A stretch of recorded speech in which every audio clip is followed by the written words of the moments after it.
In 2019, the world watched in astonishment as news broke of President Trump's interest in purchasing Greenland.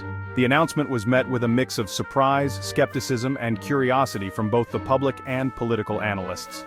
The icy island, an autonomous territory of Denmark, seemed an unlikely target for the real estate mogul's ambitions. Greenland, known for its vast ice sheets and remote location, had never before been the subject of such high-profile interest. Yet, Trump's interest, however unconventional, offered a glimpse into his America First worldview and its potential implications for global politics. His administration's focus on strengthening American influence and securing strategic advantages was evident in this bold move. Was this a serious geopolitical play, or simply another Trumpian whim? The question lingered as experts debated the motivations behind the proposal. Trump's interest in Greenland stemmed from a number of factors. Firstly, its strategic location in the Arctic held obvious military and economic significance. The Arctic region is becoming increasingly important due to its potential shipping routes and military positioning. Secondly, the island's vast natural resources, including oil, gas, and rare earth minerals, were undoubtedly appealing. These resources are crucial for various industries, including technology and energy, making Greenland a valuable asset. Finally, the move could be seen as a power play, asserting American dominance in a region increasingly coveted by rivals like Russia and China. The Arctic is becoming a new frontier for geopolitical competition, and securing Greenland could provide the U.S. with a significant advantage. While the Danish government swiftly dismissed the idea as absurd, Trump's interest sent ripples through international relations.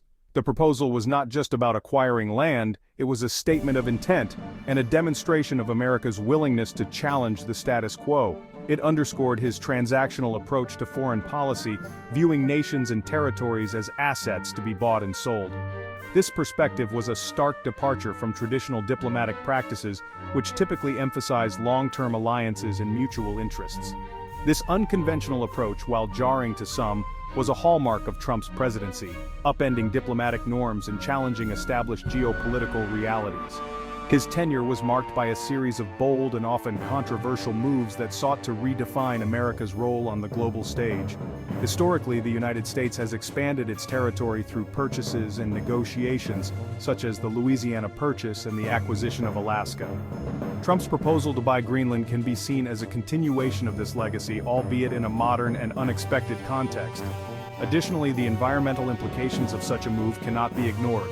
Greenland's ice sheets are melting at an alarming rate due to climate change, revealing more of its natural resources and making the region more accessible.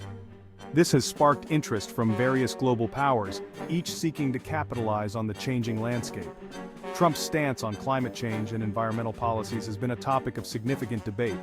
His interest in Greenland could also be interpreted as a strategic move to gain control over resources that are becoming increasingly valuable as the planet warms.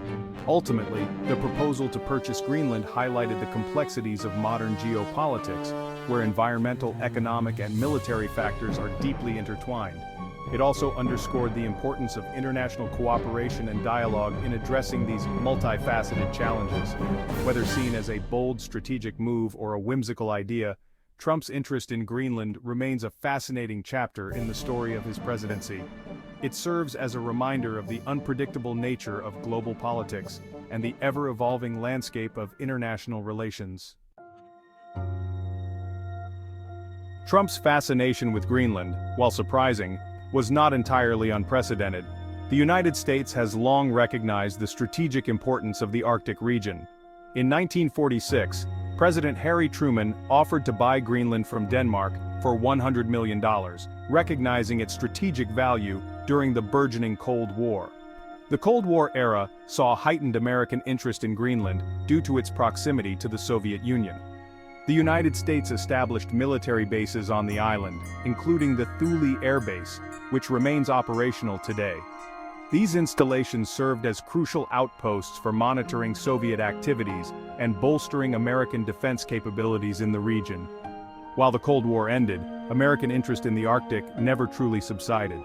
Climate change and the melting of Arctic ice have opened up new shipping routes and access to previously untapped resources.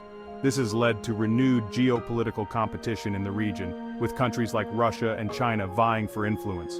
Trump's interest in Greenland must be understood within this context of renewed great power rivalry in a strategically vital part of the world. Trump's America First lens extended beyond Greenland, encompassing critical global infrastructure like the Panama Canal. This strategic waterway, which connects the Atlantic and Pacific Oceans, is a vital artery for global trade, facilitating the movement of goods and resources across continents. He frequently lamented what he perceived as a bad deal for the United States, often questioning the fairness of international agreements and the benefits they brought to the American people. Trump's rhetoric often centered around the idea that the U.S. was being shortchanged, questioning why another country controlled a vital waterway for global trade. He saw the canal as a symbol of American influence that had been ceded to another nation. This rhetoric, while light on specifics, stoked anxieties about a potential shift in U.S. policy towards the canal. The media buzzed with speculation, and experts weighed in on the possible implications of a more aggressive American stance. Trump's predecessor, Barack Obama, had taken a different approach. Obama's administration focused on collaboration and strengthening international partnerships. He oversaw the completion of a significant expansion project for the Panama Canal, which included the addition of new locks to accommodate larger ships, thereby increasing the canal's capacity and efficiency. Recognizing its importance for global trade and regional stability, Obama's policies aimed to ensure the canal remained a reliable and efficient route for international shipping. This contrasted sharply with Trump's more skeptical view, which saw the canal primarily through the lens of American interests and deal-making. Trump's focus was on renegotiating terms to favor the U.S., often at the expense of established international norms. He viewed the canal as a strategic asset that should be leveraged to maximize American economic and geopolitical advantages. While Trump never formally challenged Panama's control over the canal, his rhetoric raised concerns about potential disruptions to this vital trade route. The mere suggestion of renegotiating control sparked debates among policymakers and international observers. His statements led to a flurry of news coverage, with analysts dissecting the possible outcomes of a shift in U.S. policy. Would it lead to increased tensions with Panama? Could it disrupt global trade patterns? Any attempt to assert greater American control over the canal would have likely been met with strong opposition from Panama and other countries in the region. The canal is not just a trade route, it is a symbol of Panamanian sovereignty and pride. Such a move would have also undermined American credibility on the world stage, casting doubt on its commitment to international agreements and partnerships. The U.S. has long been seen as a stabilizing force in global politics, and any aggressive action could jeopardize that reputation. Maintaining the status quo, while perhaps not as bold as Trump's proposed changes, ensured stability and continued cooperation. The delicate balance of international relations often hinges on such decisions, where the benefits of collaboration outweigh the allure of unilateral action. Trump's America First agenda, combined with his unconventional approach to foreign policy, raised eyebrows north of the border in Canada. The policies he championed were designed to prioritize American interests, often at the expense of international relationships, including those with close allies like Canada. While a full-blown takeover of Canada was never a serious consideration, despite what some conspiracy theorists might suggest, Trump's policies often seemed at odds with the interests of America's closest ally and trading partner. The North American Free Trade Agreement, NAFTA, which had long been a cornerstone of economic cooperation between the two nations, came under intense scrutiny and renegotiation. Trade disputes, particularly surrounding lumber and dairy products, caused friction between the two countries. Canadian lumber producers faced significant tariffs, which the U.S. justified as a measure to protect its own industry. Similarly, American dairy farmers were vocal about what they perceived as unfair competition from Canadian counterparts, leading to heated negotiations. Trump's imposition of tariffs on Canadian steel and aluminum, citing national security concerns, further strained the relationship. These tariffs were part of a broader strategy to revitalize American manufacturing, but they were met with strong opposition from Canadian officials who argued that such measures were unjustified and harmful to both economies. These actions, while framed as necessary to protect American jobs, undermined the spirit of cooperation that had long characterized U.S. Canada relations. The economic interdependence of the two countries meant that policies affecting one would inevitably impact the other, making the tariffs a point of significant contention. Beyond trade, Trump's rhetoric on immigration and border security also had implications for Canada. His administration's hardline stance on immigration led to changes in U.S. policies that indirectly affected Canadian border security and immigration systems.